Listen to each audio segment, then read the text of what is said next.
आज हम जा रहे हैं स्वर्ग पर, यानी कि हमारे महादेव जी के पास, यानी कि केदारनाथ धाम। हाँ, आप सही सुन रहे हैं। आज का जो हमारा वीडियो है, आज हम केदारनाथ के बारे में आपको बताने जा रहे हैं। कुछ ही दिन पहले मैं अपने दोस्तों के साथ केदारनाथ धाम गया था और मुझे वहाँ पर जो जानकारी मिली केदारनाथ बाबा के बारे में, केदारनाथ धाम के बारे में, वो मैं आज आपके साथ साझा करने जा रहा हूँ, वो मैं आपको आज बताने जा रहा हूँ। तो हमारी सफ़र शुरू होता है दिल्ली से। जैसे हमने सुबह दिल्ली में आए थे, वहाँ से ही हमने दिल्ली से ही हरिद्वार की ओर रवाना हुए। हरिद्वार के लिए हमें बस काश्मीरी गेट से मिली। काश्मीरी गेट दिल्ली का एक बस स्टॉप है, जहाँ से आपको हरिद्वार ऋषिकेश के लिए बसेस मिलती रहेंगी। उसके बाद हम हरिद्वार से सीधा हमारे बाबा भोलेनाथ यानी कि केदारनाथ के लिए रवाना हो गए। केदारनाथ में हमें जाने से पहले सोनप्रयाग में रुकना था। वहाँ से हमें गौरीकुंड के लिए एक बस लेनी है और वहाँ उसके बाद हमें केदारनाथ धाम यानी कि केदारनाथ बाबा के पास जाना है।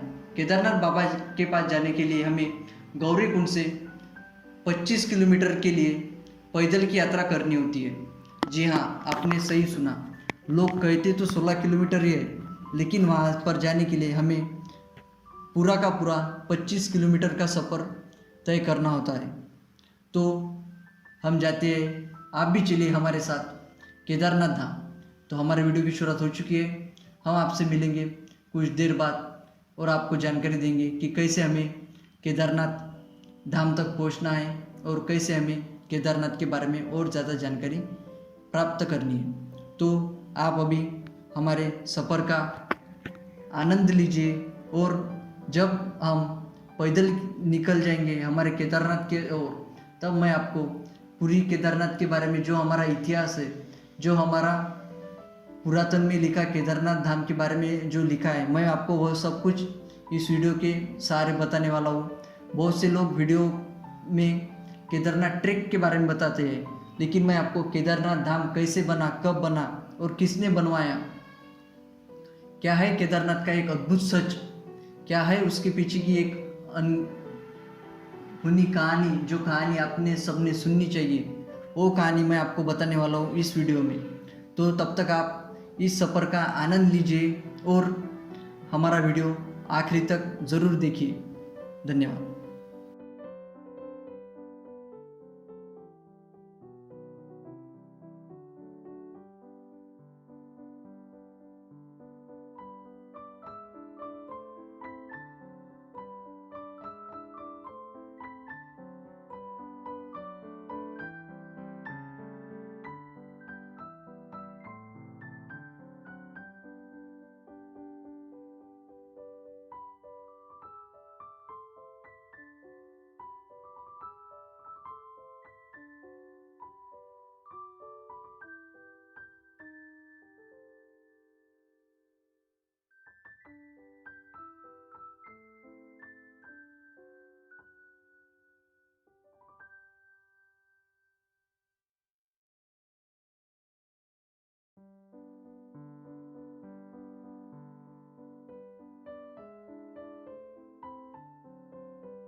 भारत के बहुत से लोगों को पता ही नहीं है कि केदारनाथ धाम है कहाँ पर।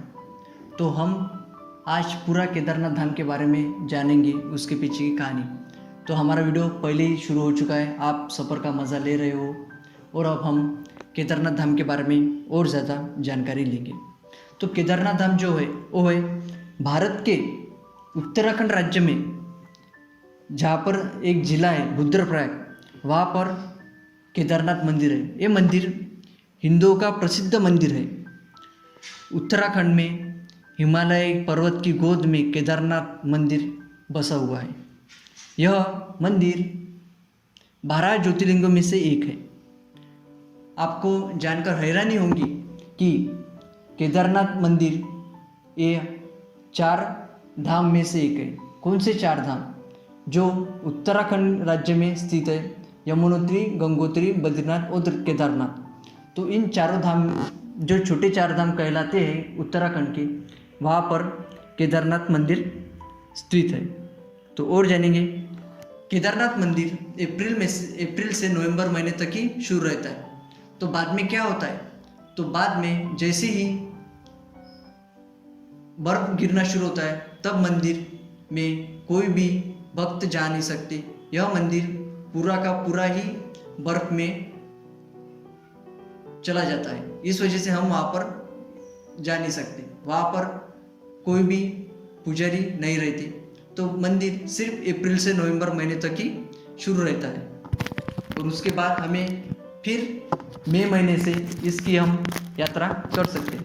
तो केदारनाथ धाम के बारे में सबसे पहले हमने जाना कि केदारनाथ मंदिर जो है ये सिर्फ अप्रैल से नवंबर महीने तक ही शुरू रहता है।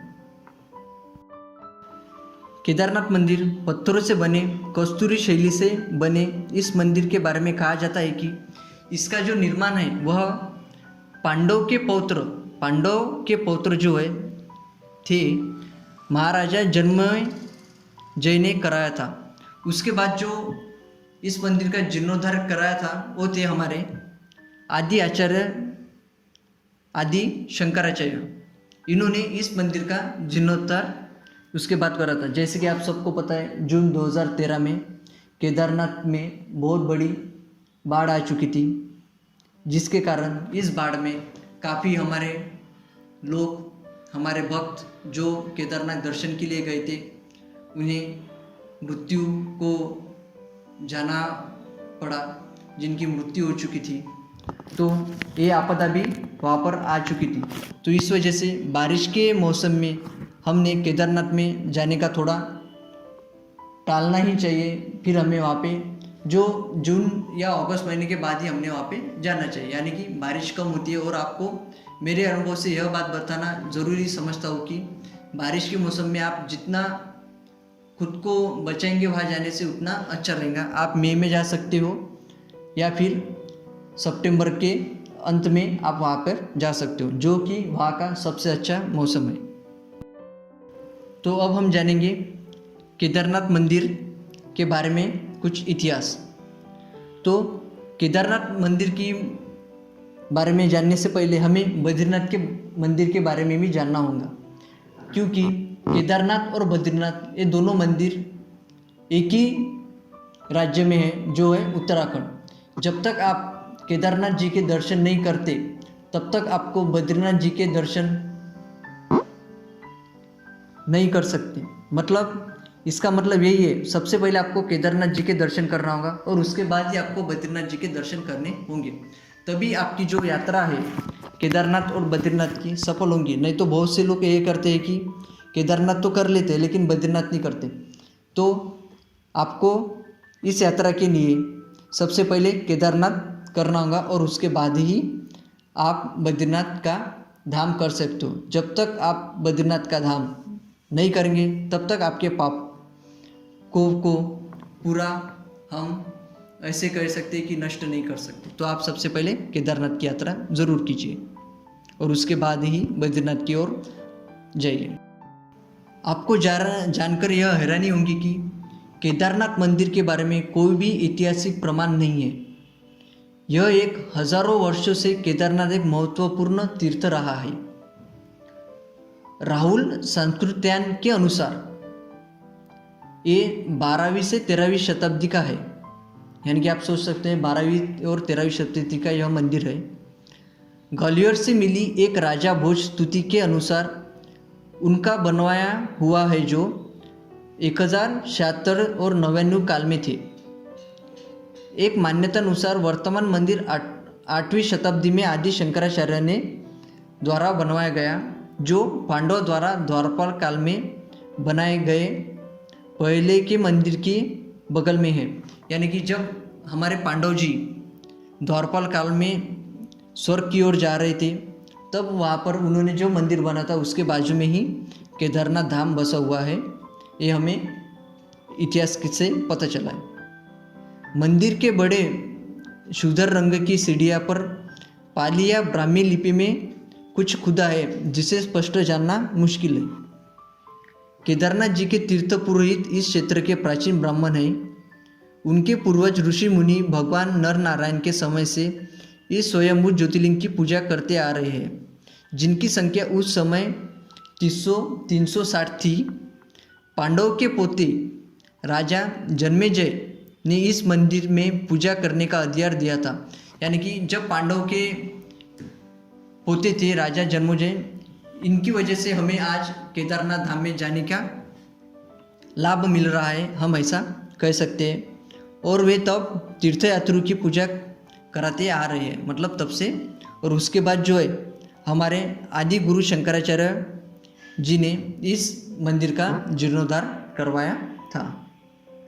इस मंदिर के बारे में अगर आपको और जानकारी दूँ तो यही होंगी कि मंदिर के सामने पुरोहितों की अपने यजमानों एवं अन्य यात्रियों के लिए पक्की धर्मशालाएं है, जबकि मंदिर के पुजारी एवं अन्य कर्मचारी के भवन मंदिर के दक्षिण की ओर है। यानी कि हर यात्रियों के लिए यहाँ पर रहने की व्यवस्था है। जब हम गए थे तब हम भी केदारनाथ शहर में ही रुके थे, केदारनाथ धाम के मंदिर के पास ही रुके थे। बहुत खूबसूरत जगह है केदारनाथ। अगर धरती पर कहीं स्वर्ग है तो वह केदारनाथ है, ऐसा मेरा मानना है। तो दोस्तों अब जानते हैं हम थोड़ा मंदिर के वास्तुशिल्प के बारे में। तो यह मंदिर एक 6 फुट ऊंचे चौकोर चबूतरे पर बना हुआ है। मंदिर में मुख्य भाग मंडप और गर्भगृह के चारों ओर दक्षिणा पथ है। बाहर प्रांगण में नदी बैल वाहन के रूप में विराजमान है। मंदिर का निर्माण किसने कराया, इसका कोई परिणाम उल्लेख नहीं मिलता है। कहा जाता है कि इस मंदिर का जीर्णोद्धार आदि गुरु शंकराचार्य ने कराया था। मंदिर को 3 भागों में बंटवाया जा सकता है। पहला भाग जो हम कह सकते हैं उसका नाम है गर्भगृह, दूसरा भाग है मध्य भाग और तीसरा सभा मंडप। गर्भगृह के मध्य में भगवान श्री केदार जी का स्वयंभू ज्योतिर्लिंग स्थित है, जो जब हम वहाँ पे गए थे तब हमें उसके दर्शन प्राप्त हुए। और हम आपको बता नहीं सकते कि वहाँ पर कितना सुकून मिलता है जब हम ज्योतिर्लिंग के पास जाते हैं और वहाँ पर हम नमस्कार करके केदार जी के रूप को देखते हैं। इसके साथ साथ ही जिसके अग्रभाग पर गणेश जी की आकृति और साथ ही माँ पार्वती का श्री यंत्र विद्यमान है। ज्योतिर्लिंग पर प्राकृतिक योगोपवीत और ज्योतिर्लिंग के पृष्ठभाग पर प्राकृतिक स्फटिक माला को आसानी से देखा जा सकता है। श्री केदारेश्वर ज्योतिर्लिंग में नवलिंगाकार विग्रह विद्यमान है। इस कारण इस ज्योतिर्लिंग को नवलिंग केदार भी कहा जाता है। आपको बहुत बड़ी जानकारी होगी कि यह नवलिंगाकार विग्रह विद्यमान है, इसी वजह से इसे नवलिंग केदार भी कहा जाता है।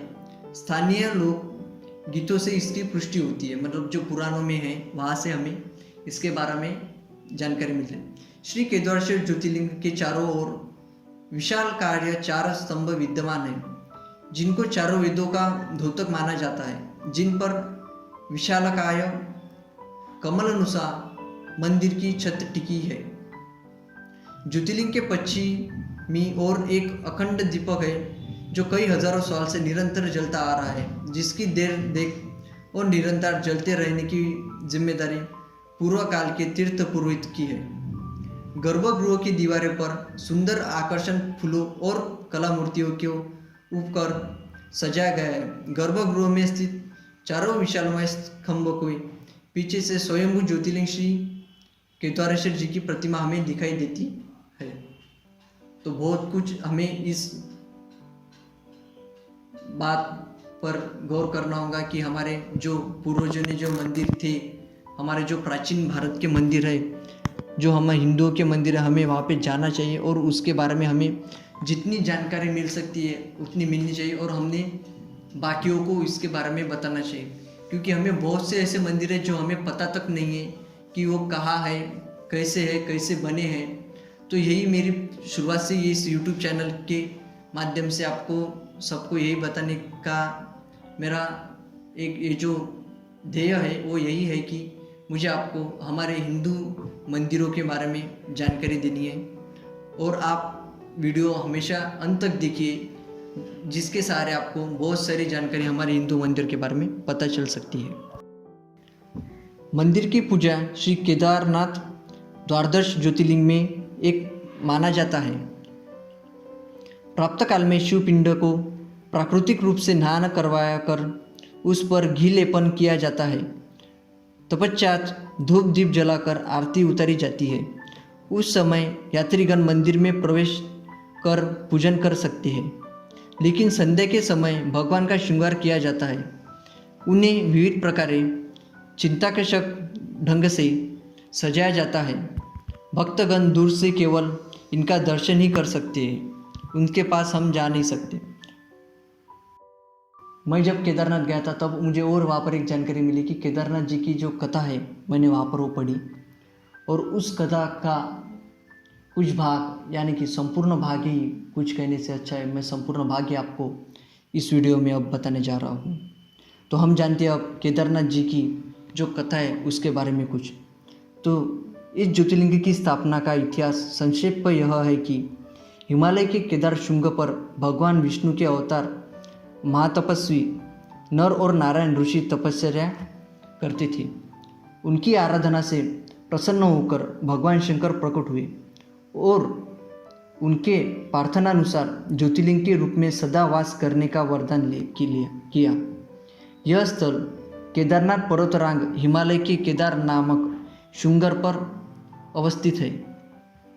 इस ज्योतिर्लिंग की स्थापना का इतिहास संक्षेप में यह है कि हिमालय के केदार शुंग पर भगवान विष्णु के अवतार महातपस्वी नर और नारायण ऋषि तपस्या करते थे। उनकी आराधना से प्रसन्न होकर भगवान शंकर प्रकट हुए और उनके प्रार्थनानुसार ज्योतिर्लिंग के में सदा वास करने का वरदान प्रदान किया। यह स्थल केदारनाथ पर्वतरांग हिमालय के केदार नामक शुंग पर अवस्थित है। पंच केदार की कथा ऐसी मानी जाती है कि महाभारत के युद्ध में विजयी होकर पांडव भ्रातृहत्या के पाप से मुक्त पाना चाहते थे। इसके लिए वे भगवान शंकर का आशीर्वाद पाना चाहते थे, लेकिन उन लोगों से रूठ थी। जब भगवान भक्तों से रूठे होते हैं तब उन्हें भगवान अपने दर्शन नहीं देते। हमें इस कहानी से यही पता चलता है कि महादेव जी, हमारे शंकर जी पांडवों से रूठे थे। भगवान शंकर के दर्शन के लिए पांडव काशी गए। काशी में जो काशी विश्वनाथ टेम्पल है वहाँ पर वो सबसे पहले गए, पर वे वहाँ पर भी नहीं मिले। मतलब हमारे भगवान महादेव जी पांडवों को काशी में भी नहीं मिले। वे लोग उन्हें खोजते हुए हिमालय तक आ पहुँचे। भगवान शंकर पांडवों को दर्शन नहीं देना चाहते थे, इसलिए वे वहाँ से अंतर्ध्यान होकर केदार में जा बसे। दूसरी ओर पांडव भी लगन के पक्के थे। वे उनका पीछा करते करते केदार पहुँच ही गए। भगवान शंकर ने तब बैल का रूप धारण कर लिया और वे अन्य पशुओं में जा मिले। पांडवों को संदेश हो गया था। अंततः भीम ने अपना विशाल रूप धारण कर 2 पहाड़ों पर पैर फैला दिया। अन्य सब गाय बैल तो निकल गए, लेकिन शंकर जी जिस रूप में थे, यानी कि जो बैल रूप में थे, उस बैल पैर के नीचे से जाने को तैयार नहीं हुए। यानी कि शंकर जी रूपी जो बैल था वो उन पैरों से नीचे को जाने के लिए तैयार नहीं हुए।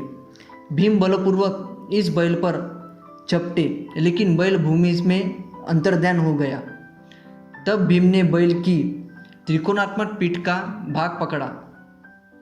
भगवान शंकर पांडवों की भक्ति दृढ़ संकल्प देखकर प्रसन्न हो गए। उन्होंने तत्काल दर्शन देकर पांडवों को पाक मुक्त कर दिया। उसी समय से भगवान शंकर बैल की पीठ की आकृति पिंड के रूप में केदारनाथ में पूजे जाते हैं।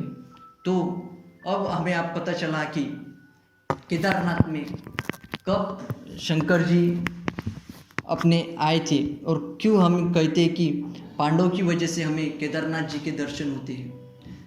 तो इस का एक जो भाग है वो मैं आपको बताना चाहता हूँ कि ऐसा माना जाता है कि जब भगवान शंकर बैल रूप में अंतर्ध्यान हुए, यानी जब हमारे भगवान भीम जी ने वहाँ शंकर जी के बैल को रोक लिया था, यानी जिस बैल के अंदर शंकर जी विराजमान थे, तब उनके धड़ से ऊपर का भाग काठमांडू में प्रकट हुआ था। यानी कि जब हमारे शंकर जी अंतम ध्यान हो गए, तब जो उनका धड़ से के जो ऊपर का भाग जो था वो काठमांडू में प्रकट हुआ था। अब वहाँ पशुपतिनाथ का प्रसिद्ध मंदिर है। शिव की भुजाएं तुंगनाथ में, मुख रुद्रनाथ में, नाभि ब्रह्मेश्वर में और जटा कल्पेश्वर में प्रकट हुए। इसलिए इन चारों स्थान सहित श्री केदारनाथ को पंच केदार कहा जाता है। तो आप देख सकते हैं कि हमारे पुरातन हिंदू धर्म में बहुत सी ऐसी बातें हैं जो हमें पता नहीं है। वही बातें मैं आपको मेरे इस YouTube चैनल के सहारे देता रहता हूँ, और मैं आशा करता हूँ कि आपको मेरे वीडियो पसंद आते होंगे, और आपको जो मैं ये इतिहास बताता हूँ हमारे मंदिर के बारे में, ये भी आपको पता नहीं होगा। और मुझे यह बहुत इच्छा होती है कि मैं आपको हर मंदिर के बारे में बता सकूं। मैं जहाँ जहाँ जाता हूँ उस मंदिर के बारे में मैं वीडियो बनाता हूँ और वहाँ की सब जानकारी मैं आपको देता रहता हूँ। तो दोस्तों, यह थी पूरी केदारनाथ जी के बारे में जो मैं आपको जानकारी देना चाहता था। हमारा भारत देश पुरातन मंदिरों से भरा पड़ा है। मैं आपसे यही एक गुजारिश करता हूँ कि आप हमारे जो मंदिर है, जहाँ तक आप जा सकते हैं वहाँ तक जाइए और हमारे मंदिर के बारे में जानिए और देखिए कि कैसे हमारे धर्म में, हमारे सनातन हिंदू धर्म में मंदिरों के बारे में लिखा है, जो एक अद्भुत है। हमारे मंदिरों के बारे में अद्भुत सी बातें आपको जो आपको पता नहीं होंगी, सब कुछ जानकारी मिलेंगी। तो दोस्तों, आज का हमारा वीडियो यहीं पे समाप्त होता है और मैं आपसे मिलता हूँ अब अगले वीडियो में।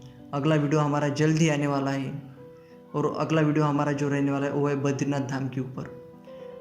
तो मिलता हूँ मैं आपको बद्रीनाथ जी के धाम के वीडियो में। शुक्रिया।